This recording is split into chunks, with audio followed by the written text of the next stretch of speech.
대한민국 교육 1번지 서울의 한복판. 오늘의 주인공 학교는 하루도 다니지 않은 이마영 군을 앞으로 모시겠습니다. 학교를 한 번도 다닌 적 없는 청년이 북 콘서트의 주인공입니다. 공부 잘하냐고 질문을 던지잖아요. 과연 이 공부 잘해라는 이 질문에서의 공부란 무엇일까요? 남들과 조금 다른 공부를 선택한 하영이. Hello, my name is Hayoung Lim and I'm 18 years old. Je passe la plus claire de mon temps à étudier en dehors du système scolaire classique. 길 위에서 만난 사람들이 저의 스승이 되었고 또 제가 읽은 책들이 제 인생의 길잡이가 되었습니다. 누구를 만나든 무엇을 보든 스승으로 삼는다는 20살 청년의 남다른 공부법과 만납니다.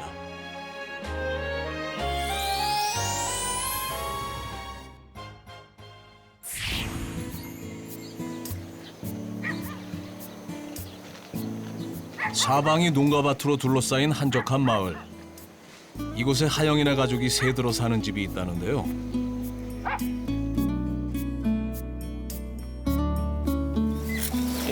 하영이네는 대부분의 아침을 이렇게 집 뒤에 있는 텃밭에서 시작합니다. 잎이 다 밖으로 나온 감자들이 다 그냥 확실히 캐는 재미가 있지. 네. 심을 때는 뭐 왜 이렇게 많이 심냐고. 힘들어하더만. 그때 엄청 심고도 남았잖아요. 게임기 대신 호미를 든 아들. 제 날이 가물어가지고 좀 이런 조그만 것들이 많은데 아주 가끔가다 이런 큰 게 있는 것 같아요. 요즘 같은 세상에 이런 아들이 몇이나 될까요? 이호독 선생님의 감자를 먹으며 맞나? 그 책 보면서 막 자기도 빨리 감자 찐감자 먹고 싶다고. 언제요? 조그맸을 때죠. 동화책에 저희 아이들 조그맸을 때부터 조그맣게 텃밭 시작해가지고 잘못하거나 그럴 때는 밭에 가서 풀 뽑기 하고 그랬었어요. 벌이. 엄마, 자연이랑 친해질 수 있는 환경을 만들어준 부모님 덕에 하영이는 또래 친구들보다 더 풍성한 어린 시절을 보냈다는데요. 곤충 박사로 불릴 정도였다고 합니다. 제가 옛날에 이런 걸 맨날 잡으면서 놀았어요. 밭에서. 잘 여문 호박처럼 정성을 다한 자식 농사입니다.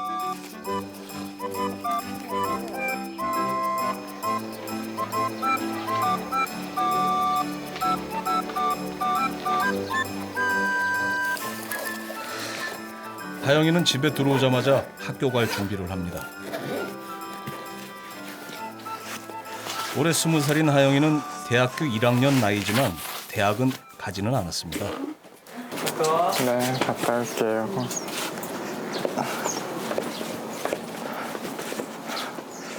대신 조금 다른 학교를 선택했죠. 부모 입장에서도 쉽지 않은 결정이었습니다. 등굣길 버스는 4시간에 한 번씩 옵니다. 지금이 딱 10분 전이거든요. 근데 버스가 한 10분 일찍 올 때도 있고 10분 늦게 올 때도 있고 그래서 언제 올지 잘 모르겠어요.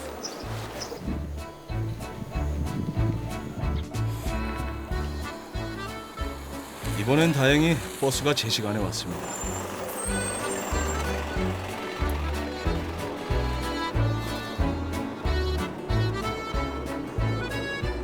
하영이는 나이 지긋한 어른들 틈에서 몇 년째 가장 어린 승객입니다.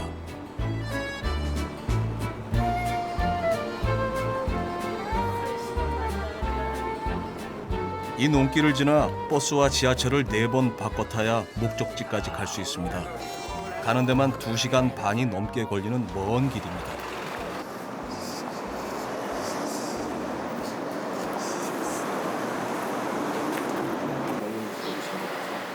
이곳이 요즘 하영이의 배움터 중 하나죠.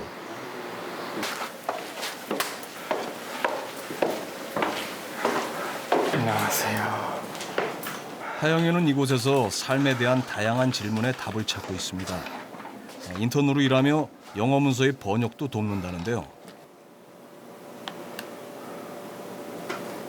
하영이는 왜 대학을 가지 않고 이런 방식으로 배움을 얻는 걸까요? 저희 아버지가 항상 이런 말씀을 하셨어요. 진학보다는 진로가 훨씬 중요하다.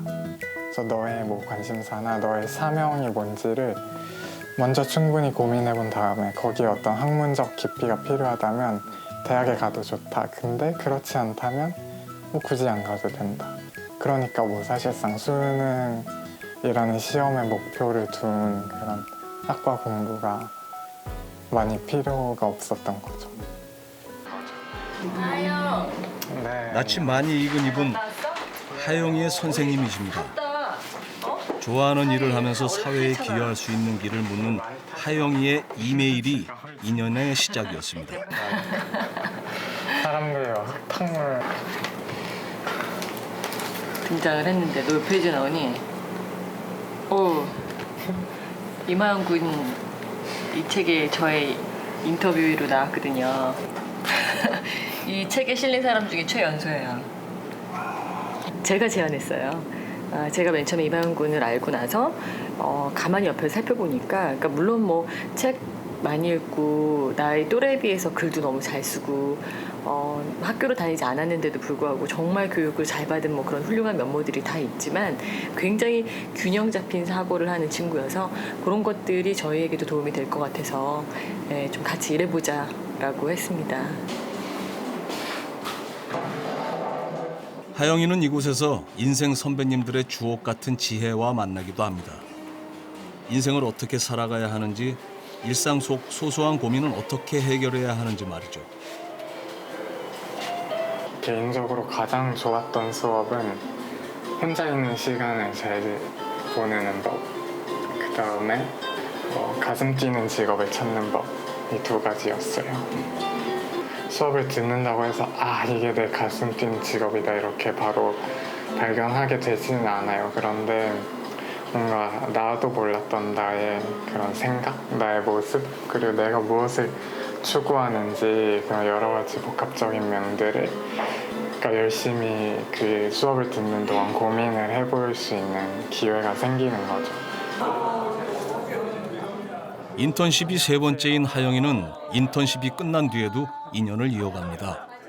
탈북자들을 돕는 NGO 활동도 그중 하나인데요. 탈북자에 대한 인식을 변화시킬 아이디어도 적극적으로 냅니다. 근데 그거를 이제 커버하기 위한 걸로 굉장히 다른 사람들의 생각을 더 깊이 이해하는 기회가 되기도 하고 서로 다른 의견이 합의를 이루어가는 모습을 통해 학교에선 배울 수 없는 배움을 얻기도 한다는데요.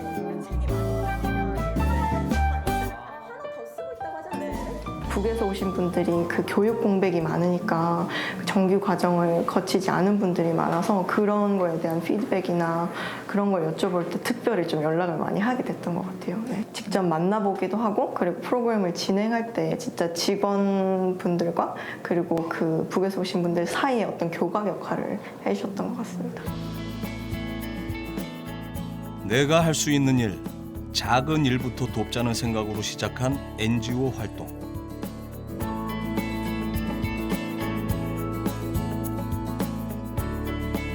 무엇보다 큰 힘은 속마음을 나눌 수 있는 동료들입니다.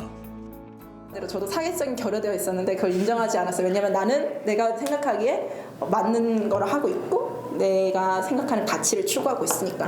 사회성이 결여됐다는 생각은 별로 안 해봤고 네네 알아요. 좀 저는 근데 어떤 좀 다르게 표현하고 싶은데 삶이 유리된다는 생각을 해본 적이 있었어요.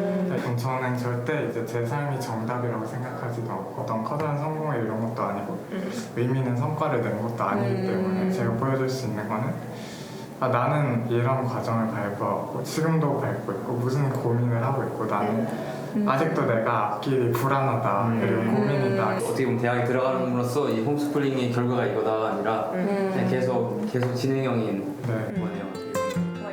우리 사회에서 남과 다르다는 것은 많은 편견과 마주하는 일이기도 합니다. 더구나 남들 다 가는 학교를 안 가고 세상을 학교 삼아 공부한다는 건 더욱 그렇겠죠.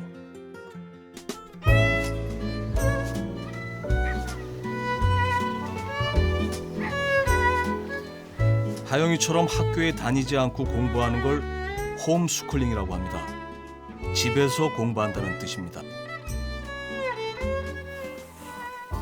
제가 만든 책인데요. 6권, 8, 9, 10.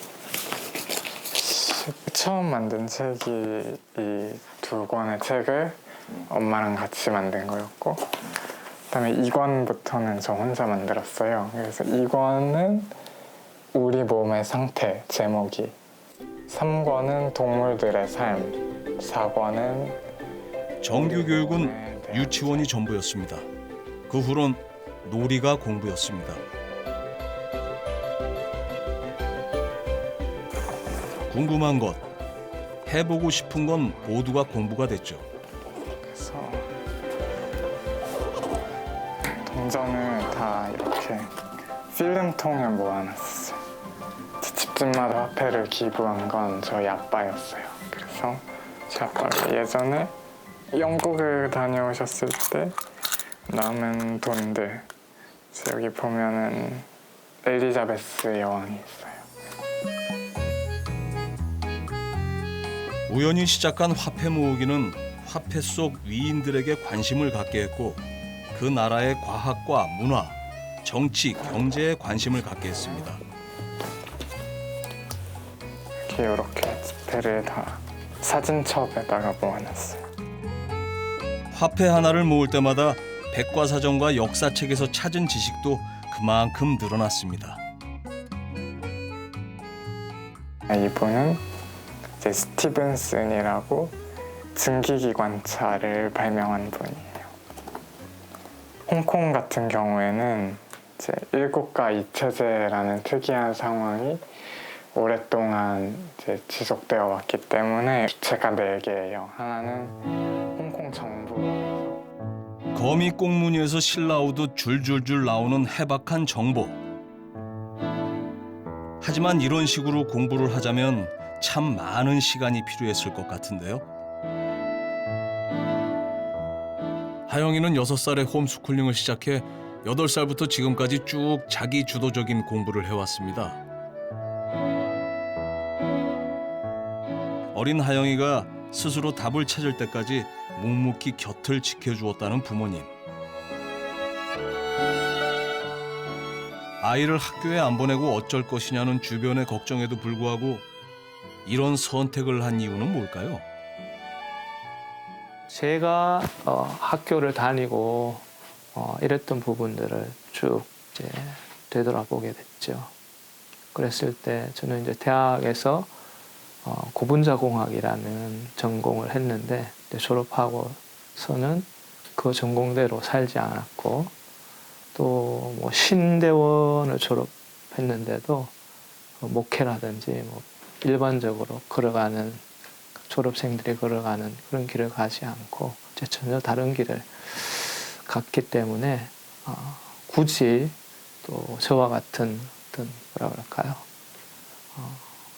그런 걸 좀 되풀이하지 않아도 되겠다 우리 아이들은 뭐 그런 생각들도 했고요. 처음에 할 땐 되게 외로웠죠. 외롭고 친구를 찾아야 했고 또 서로 위로를 해야 되는 서로 이제 격려를 해야 되는 그런 친구 저한테도 이제 그런 친구가 필요했고 아이들도 아이들 친구가 필요했기 때문에 저희가 이제 찾았어요. 우리나라에서 홈스쿨하는 가정들. 주말 오후 하영이가 어머니를 돕습니다. 다 큰 아들이 빨래를 접는 것도 이 댁에선 아주 자연스러운 일.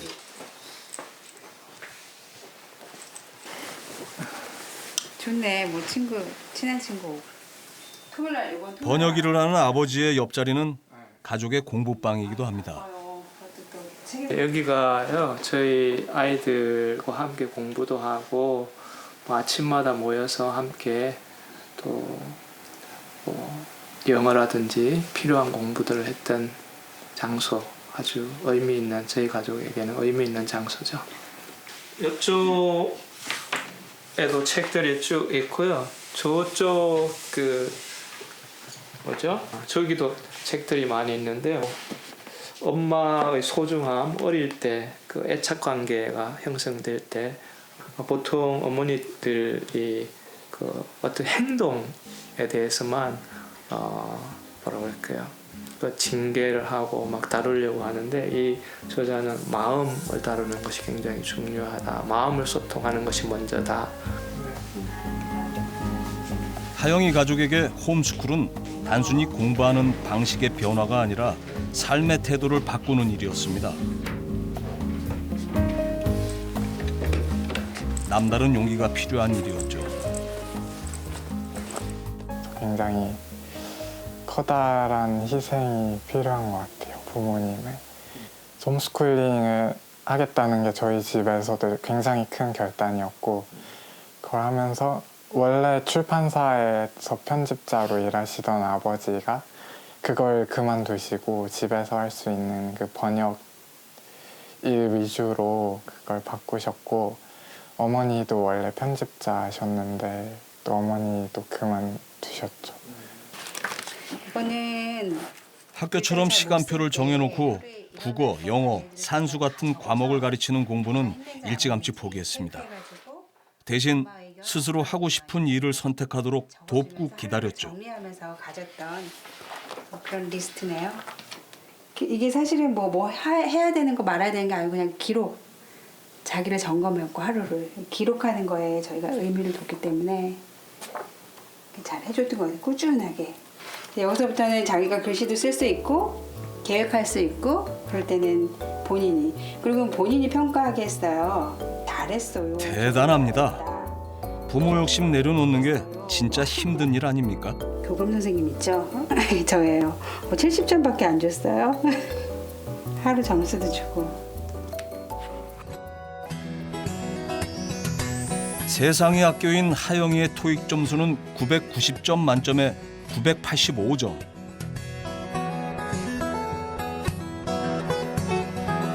전태일 청소년 문학상 등 글짓기 대회에서도 실력을 인정받았습니다.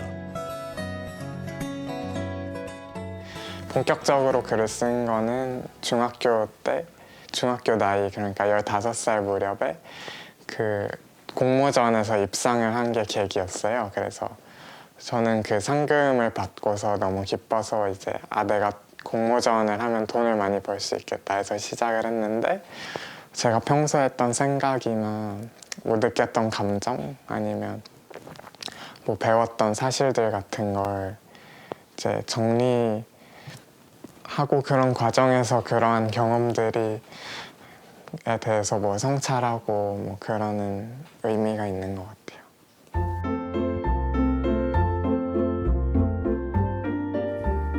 서울 도심에서 특별한 행사가 열렸습니다. 자신의 경험담을 책으로 쓴 하영이의 북 콘서트입니다. 관객의 대부분은 아이들과 함께 온 학부모들. 질문 스티커도 제법 많이 받았습니다.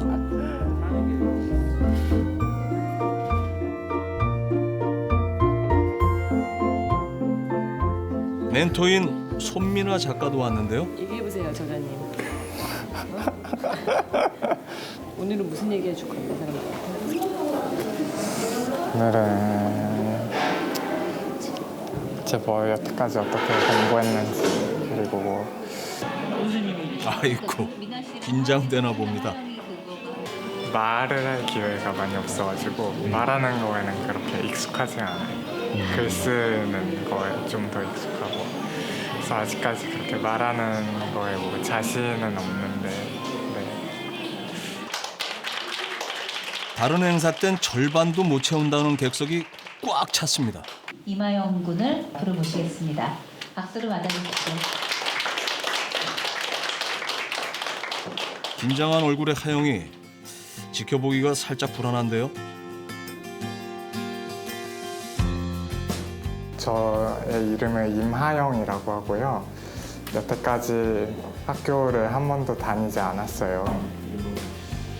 자신 없다고 하더니 괜한 걱정을 한 모양입니다. 객석의 반응도 좋습니다. 혹시 공부 잘해라는 질문을 들어본 적이 있어요? 글쎄요, 없는데요. 그냥 학교 공부, 좋은 성적 받는 거. 네, 그저 아이들은 나의 또래 아이들은 학교를 가는데 나는 집에 있어야 되는 상황이 벌어졌어요. 그래서 그런 부분들을 어떻게 긍정적으로 극복을 할 수 있었는지. 저는 아예 학교를 한 번도 다니지 않았기 때문에 그게 굉장히 어찌 보면 자연스러웠던 것 같고요. 배움을 추구하는 과정에 있어서의 스승은 뭐 책이 될 수도 있고 어떤 사람이 될 수도 있고 여행이 될 수도 있다고 생각해요. 좀 능동적으로 더 배움을 찾아가는 게 중요하지 않을까 생각해요. 항상 바이올린을 하고 나면 관객들의 속마음도 들어봐야죠. 너무 긍정적인 마인드가 있으셔서 네, 저희 아이한테도 좀 도움이 될 수 있을 것 같아요. 저만 너무 걱정하지 않고 잘 기르면 잘 방향을 잡고 나가리라고 믿음이 생겼습니다.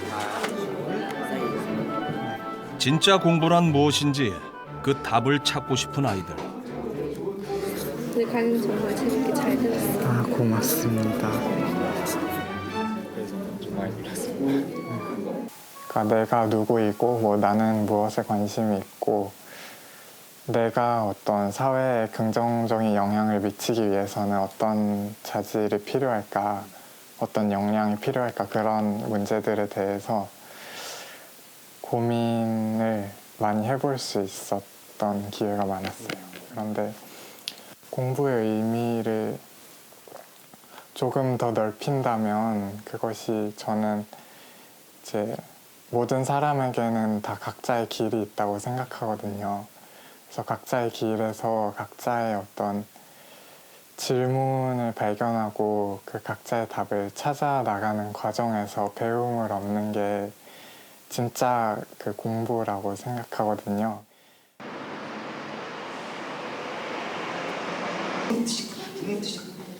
하영이에게 도서관은 또 하나의 학교입니다. 중학생 나이 때는 매일 와서 살다시피 했다는데요.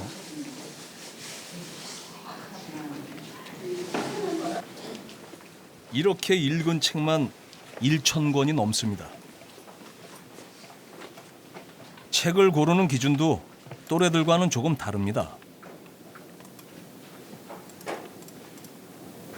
이렇게 어렸을 때는 주로 서가를 이렇게 쭉 보다가 제 마음에 드는 책이 있다 그러면 이제 꼽아서 보는 경우도 있었고 아니면 좀 지인의 추천 아니면 서평 블로그 아니면 뭐 언론사에 나온 기사 그런 걸 주로 참조하죠.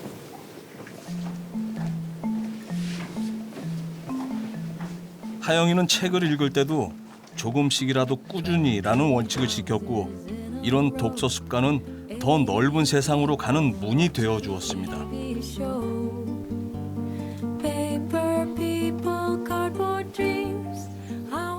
많이 읽을수록 하고 싶은 일도 많아진다는 하영이.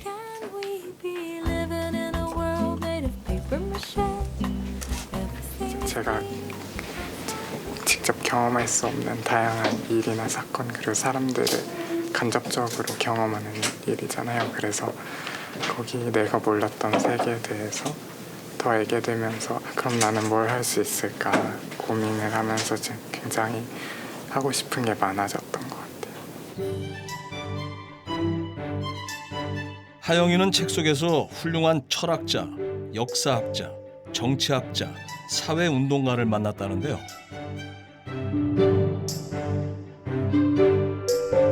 최고의 스승은 홍세화 작가였습니다. 생각의 저표라는 책을 읽었는데 거기 보면 이런 대목이 나와요. 이 보잘것없는 사회에 맞서 싸우겠다고 다짐하는 청소년이 있다면 그 청소년들에게는 이중의 노력이 필요하다. 첫 번째는 이 보잘것없는 사회에서 요구하는 능력을 갖추는 것. 두 번째는 그 능력이 보잘것없음을 인식하고 그 보잘것없음에서 벗어나기 위해서 끊임없이 나 자신을 성찰하고 돌아보아야 한다. 진로를 놓고 방황하던 사춘기 소녀는 인생의 나침판을 찾은 듯했습니다.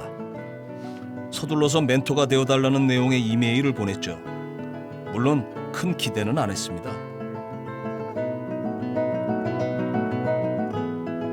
그런데 놀랍게도 이런 답메일이 왔습니다.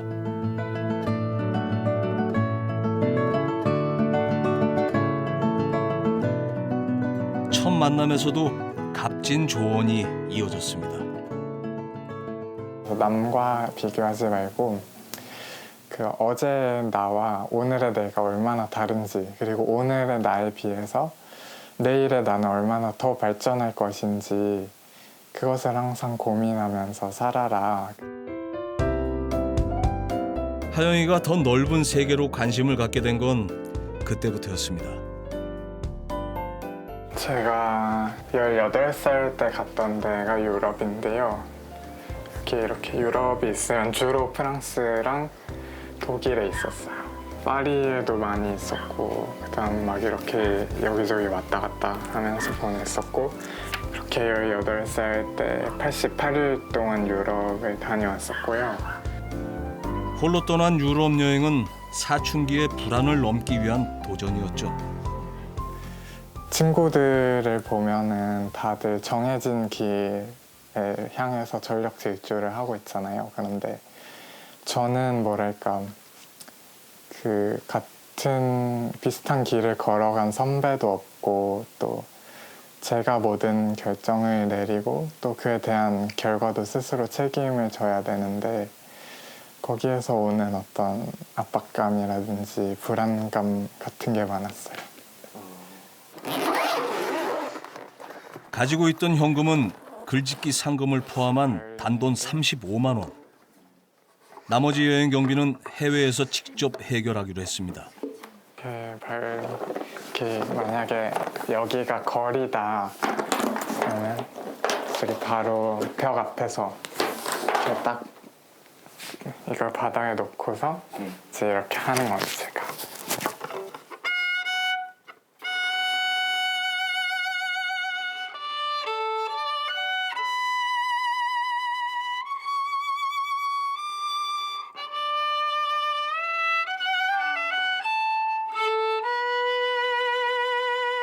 달랑 바이올린 하나 들고 겁 없이 떠난 유럽 여행. 길거리에서 잘 때도 있었고 목숨이 위험할 때도 있었습니다.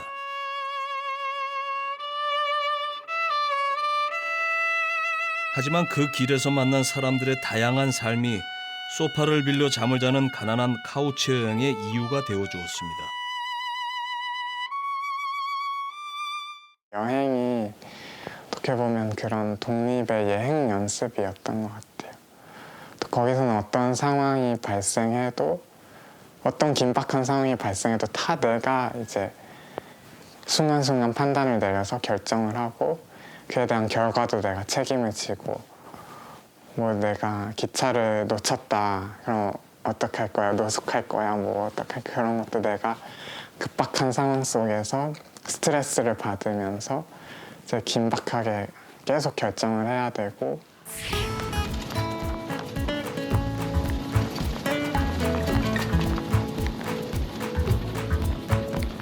유럽 여행이 나를 찾아가는 여행이었다면 국제구호단체와 떠난 케냐 여행은 기후변화와 환경이라는 문제로 시선을 넓히는 계기가 되었습니다.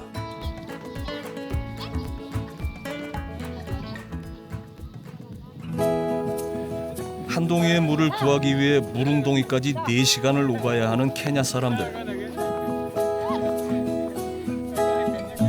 직접 겪어본 아프리카의 가뭄과 물 부족 현상은 그저 먼 나라의 고통이 아니었습니다. 대기 오염과 오존층 파괴가 가져온 기후 변화가 그 원인이기 때문입니다.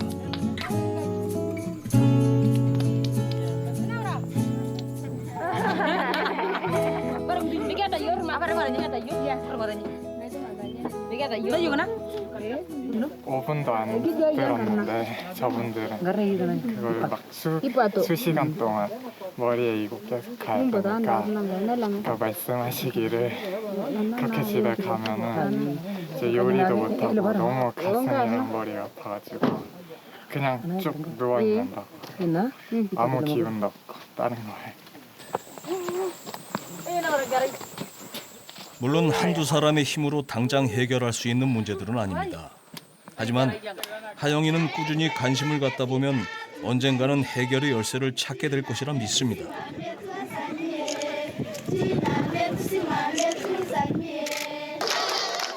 이렇게 길 위에서 더 넓은 세상과 만나면서 말이죠.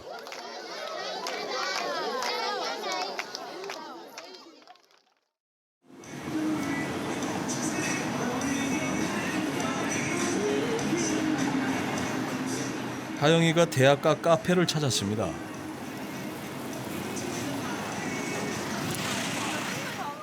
안녕하세요. 법학 전문대학원에 다니는 누나들과 준비 중인 프로젝트 때문입니다. 아, 너가 주변론을 한 번도 안 하니까 질문을 받을 수도 있다는 거지. 질문을 내가 받는 게 낫지 않겠어? 공부 모임에서 알게 된 예지 누나의 권유로 국제 모의 인권 재판에 참가하기로 한 건데요. 오늘이 두 번째 모임입니다. 답변 최대 3분 이거 있잖아요. 그러니까 저희가 12분 하고 상대방이 3분 하는 게 아니라 왔다 갔다 하는 거지. 저희가 15분을 하고 추가로 3분입니다. 하영이 표정이 밝지만은 않은데요. 상호질문 막 즉석에서 막 치고받고 하는 거라서 아무래도 제가 법 쪽에는 완전히 문외한이고 또 그런 관련된 지식도 별로 없고 그래서 뭔가 좀 걱정이 많이 돼요.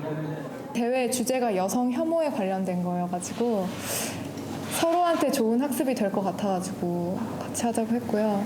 그리고 저는 그 인권 문제는 실정법에 대한 지식보다는 인문학적인 바탕이 굉장히 중요하다고 보는데 저 친구가 책도 많이 봤고 그런 문제에 대해서 고민을 많이 한 친구라서 제가 많이 덕을 볼 것 같아서 하자고 했습니다. 아니 뭐지 주변론이랑 최종변론 9876 팀 이름이 재밌습니다. 고졸 검정고시가 최저 학력인 98년생 하영이는 학력의 벽을, 76년생인 수진 누나는 나이의 벽을 넘어 도전한다는 뜻이랍니다. 하영이는 오후 내내 책상에 딱 붙어 있습니다. 각자 몫을 나누어 변론문을 작성하기로 했는데 시간도 법률 지식도 모두 부족합니다. 물 좀 마시고 해. 네. 잘 돼가 근데? 아니 잘 안 돼요. 잘 안 돼. 이건 어젯밤에 쓴 거야? 해야지 뭐 잘 안 돼도. 고생이 많네. 여기 어떻게 이것도 너무 책상에만 앉아 있어가지고. 이거 엄마가 피면서 하라고 했잖아. 이제 흡수된다. 응? 어떻게? 목 안 아파? 하면서 어깨도 아프고. 자세가 굽었잖아. 자꾸 피고 왔다 갔다 중간에 엄마가 왔다 갔다 하면서 하라고 그랬잖아. 네. 푸시업 해. 지금 하고 해야지. 엄마가 하라 그래야지 안 해 잊어버리고 우리 아들이. 아, 자. 25개 하지. 25개 하라고. 30개 아까 25개 못해.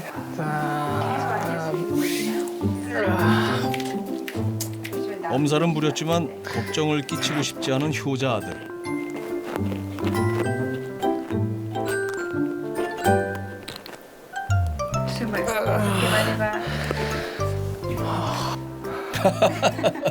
그거 좀 했다고 벌써 힘든 건가요?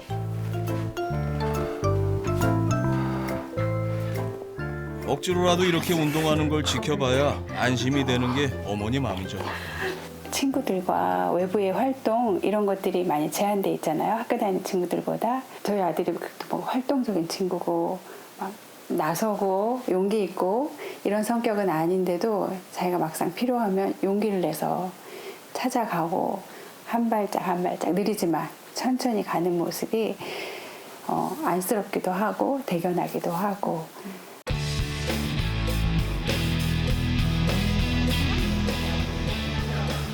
가을 학기 졸업식이 있는 날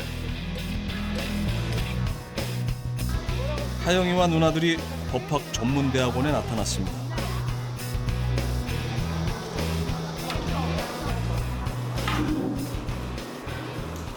최종 점검을 하기 위해서라는데요.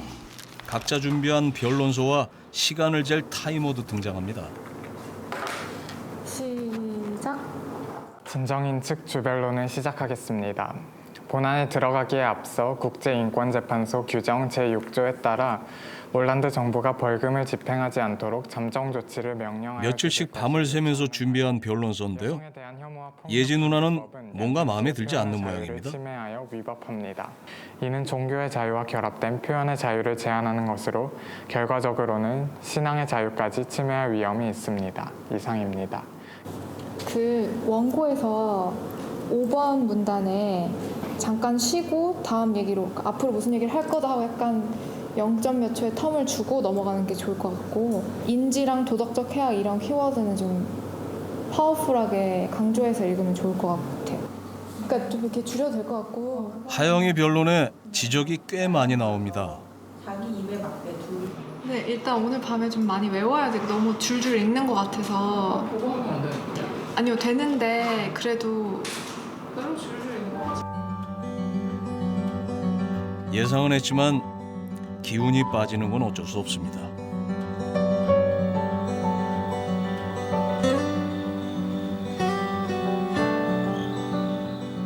그날 밤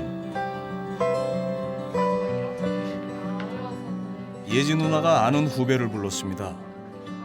이대로는 안 된다는 생각에 맹훈련을 계획한 것인데요. 얘네 둘이 동갑인 것 같은데. 혹시 지금 무슨 공부해? 나는 그 공대여서 이런 법률에는 좀 지식이 전무한데 관심이 있는 분야여서 언니 따라서 좀 한번 봐주기도 하고.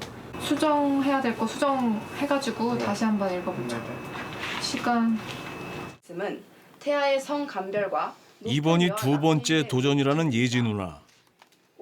법을 전공한 이들이 주로 참가하는 대회에 학력의 벽을 넘어 도전 중인 하영이의 각오도 누나 못지 않습니다. 무제한적인 표현의 자유를 보장하는 것은 아닙니다. 곧바로 이어지는 제19조 제3항에서는 혐오 표현은 끝까지 최선을 다하는 것 외엔 다른 길이 없습니다. 공고히 함으로써. 하영아 들어보니까 어때? 그러니까 저보다 끊어 읽는 거 훨씬 더 잘하시는 것 같은데 약간 좀 뉴스 읽는 그런 비슷한 톤이 나요. 얘 보면 내가 그때 나갔을 때랑 약간 비슷한 느낌이 드는 게 법은 아무것도 모르지만 주제는 재밌고 근데 판례나 조문 같은 거 찾아보면 무슨 말인지 모르겠고 대한 교약이 여러 가지가 있는데 다른 사람 앞에서 자신의 문제를 솔직하게 마주할 수 있는 것도 용기일 것입니다. 하영이가 용기를 내봅니다. 폴란드 정부가 벌금을 집행하지 않도록 잠정 조치를 명령하여 주실 것을 요청하는 바입니다. 다음으로 본안에 대한 변론을 시작하겠습니다.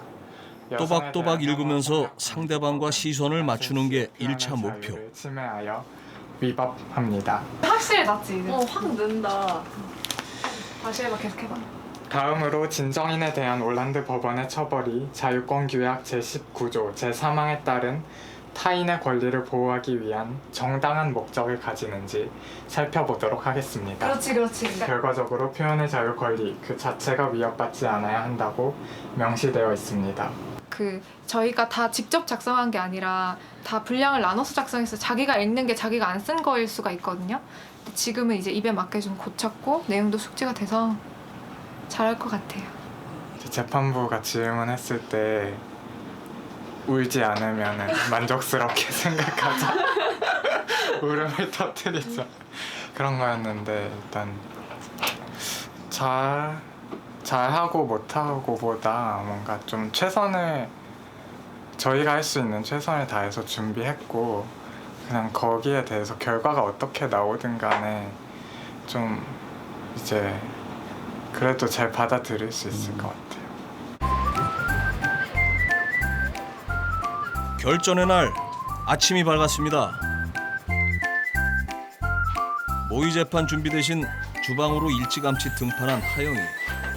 그리고 어렸을 때부터 먹어가지고 토속. 그냥 샐러드에서.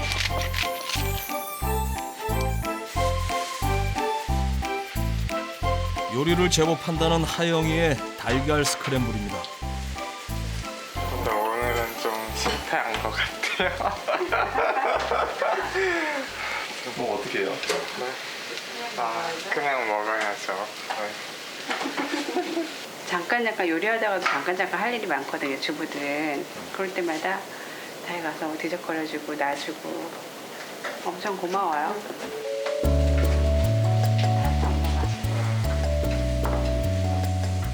텃밭에서 온 건강 밥상은 쉽지 않은 도전에 나선 아들에게 보내는 어머니의 응원입니다.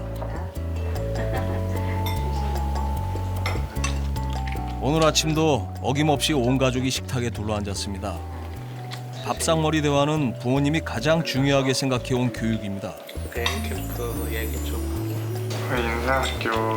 가족끼리 자연스럽게 하루 일과를 공유하고 격려해주는 시간이기 때문이죠. 영국 인생학교 홈페이지에서 번역하는 거에 이제 나오고 있어요.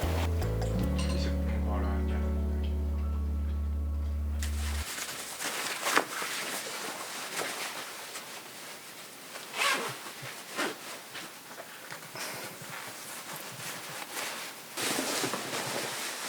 하영이가 넥타이에 정장까지 꺼내 입었습니다. 군대로 치면 전투복인데요.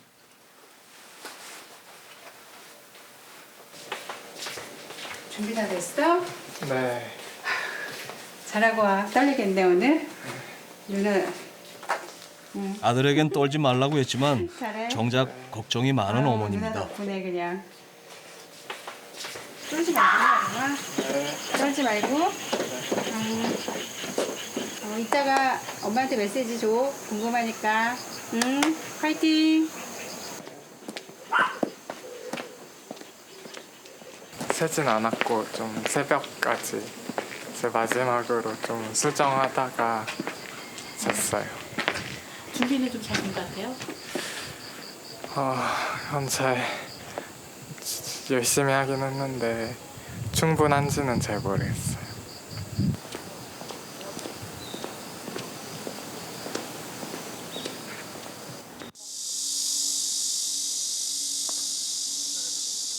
이곳이 결전의 장소. 국제인권법의 쟁점과 이슈를 통해서 인권에 대한 관심을 높이기 위한 대회에 총 16개 팀이 본선에 올랐습니다. 그러면은 주 결론으로 들어가도록 하겠습니다. 진정인 측부터 발언해 주시고요. 진정인 측 주변론을 시작하겠습니다. 이러한 행위에 대해 다수의 국가에서는 형사처벌이 아닌 인사적 손해배상으로 책임을 묻고 있습니다. 드디어 시작된 변론. 준비한 대로 실수 없이 해낼 수 있을까요?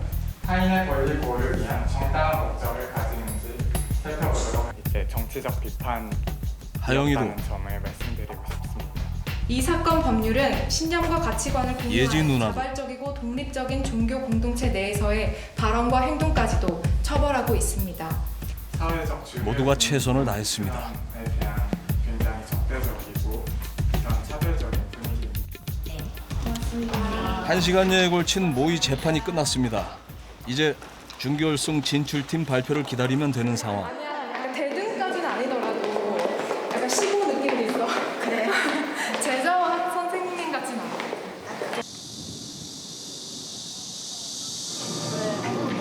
금강산도 식후경이라고 일단 끼니부터 챙기는데요. 다른 팀들도 비슷하지 않을까 생각하면서 미안해. 표정은 웃는 표정인데. 아니 근데 저희가 붙은 팀이 처음에 붙은 팀이 워낙 굉장히 굉장히 막강한 팀이라서 결과는 잘 모르겠어요. 예측하기 힘들 것 같아요. 저는 사실 긴장돼서 하나도 배가 안 고픈데 오후에 막 힘들 것 같아서 막 먹고 있는 거예요. 아침 먹고 왔어? 아침도 살짝 먹었어요. 나 아침도 안 먹었어. 나도.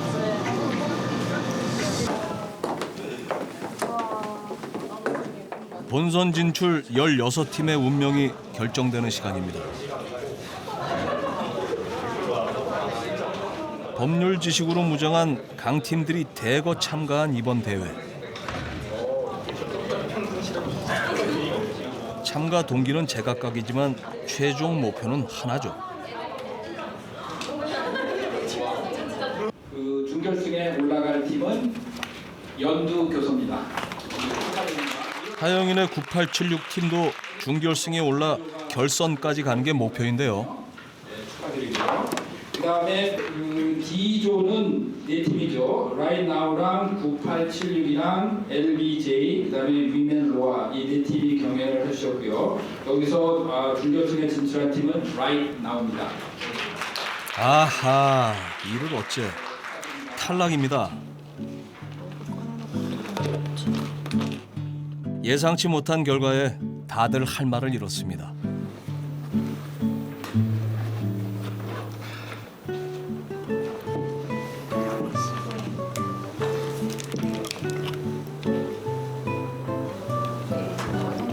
준비한 내용 안에서는 거의 최선으로 한 것 같고 연습할 때보다 훨씬 잘했고 우리 주관적 평가에서 아쉬운 부분은 역시 좀 서면과 그 관련 공부가 좀 더 숙지가 돼서 이게 자기 언어로 쉽게 나올 수 있게 되지 못한 부분이 아쉬운 거지. 이렇게 정리를 하고 누구보다 실망한 건 하영이. 그 마음을 누나들이 다독입니다. 아마 총평할 때 들으면 좀 힌트가 나오지 않을까. 그러니까 아쉽다 뭐 감정이 상한다 그런 거라기보다는 뭐가 부족했을까라는 생각이 법 감수성 그런 게 많이 부족하니까 좀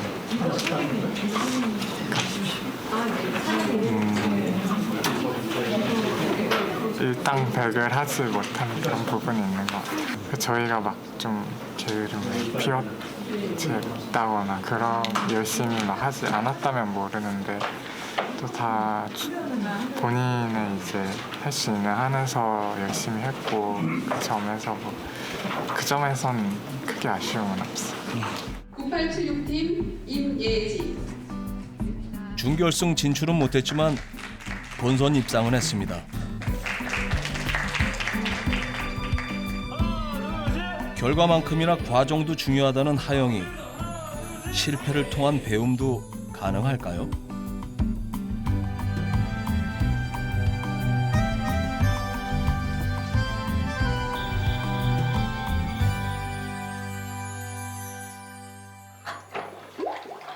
며칠 후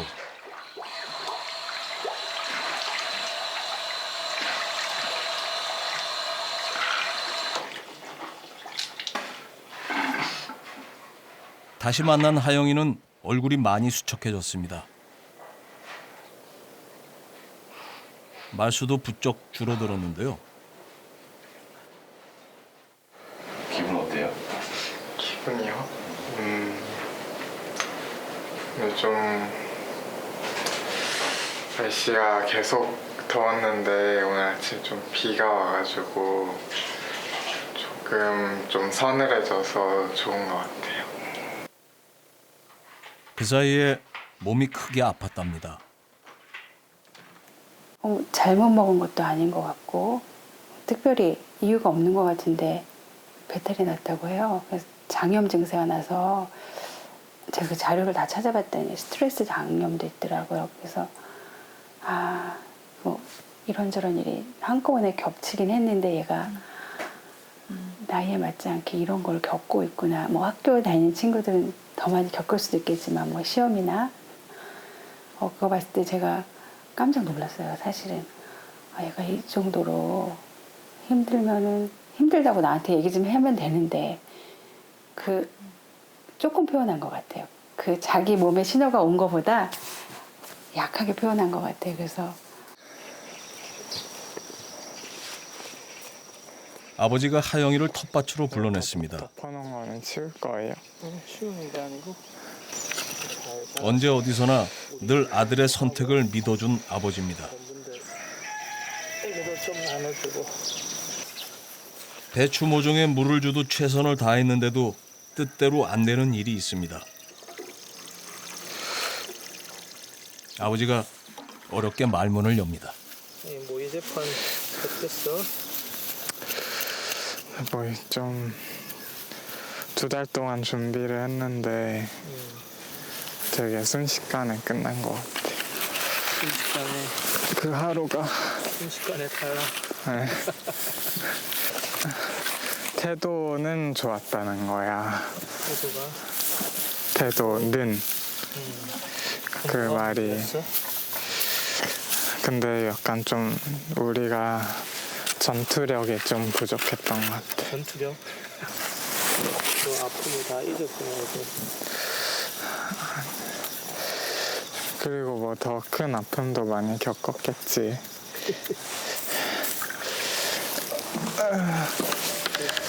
그래서 뭐 그쯤이야.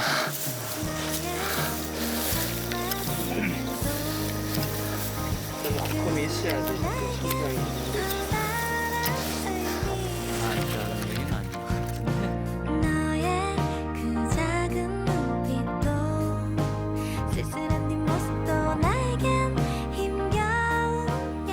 하영이가 출판사를 찾았습니다. 안녕하세요. 안녕하세요. 우와, 상추고요. 네. 그럼 제가 케냐에서 사왔어요. 티고. 우와. 이거는 태국에서 산 망고. 하여튼 어머님한테, 아빠한테 잘 먹겠다고 네. 전해주세요. 네. 야, 맛있겠다. 하영 선생님이라고 하죠. 왜요? 저자는 다 선생님이에요. 맞습니다.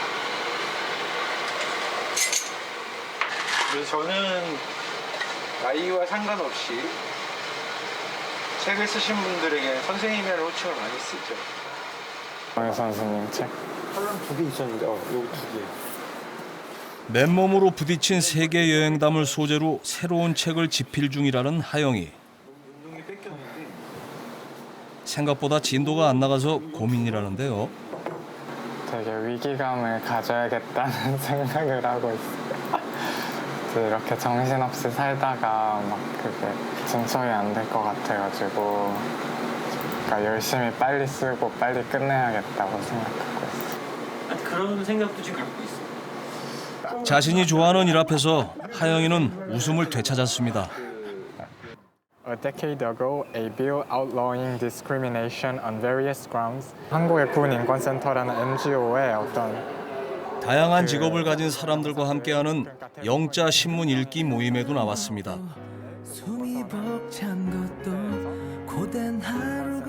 공부란 무엇일까요? 진정한 배움이란 무엇일까요? 온 세상이 학교인 하영이는 오늘도 날마다 새로운 배움을 꿈꿉니다. 공부는 계속 할 것 같아요. 어제 나와 오늘의 내가 얼마나 다른지, 그리고 오늘의 나에 비해서 내일의 나는 얼마나 더 발전할 것인지 항상 고민하면서 도전하고 또 도전해라.